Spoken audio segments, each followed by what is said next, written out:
General Torre, mga kumuhon, General Torre pumunta ng Davao, no?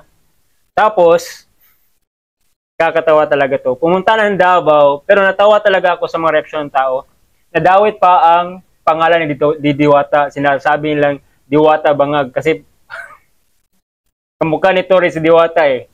No? But before natin i-play ang video guys, please follow sa aking Facebook page Kugman Reaction Vlog, sa ating TikTok account Kugman Reaction Vlog, at sa ating YouTube account Kugman Reaction Vlog. So, hindi natin patatagalin to. Play natin ang video. Play video. Ito si Torre guys, nasa gitna. Nasa gitna siya kasi alam niya. Di ba na sasabihin?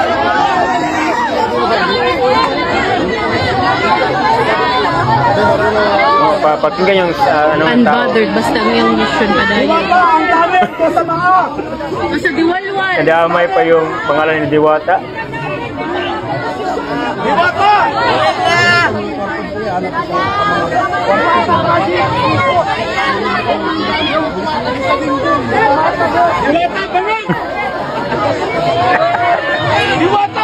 Grabe. Ba't ka kasi pumunta dyan?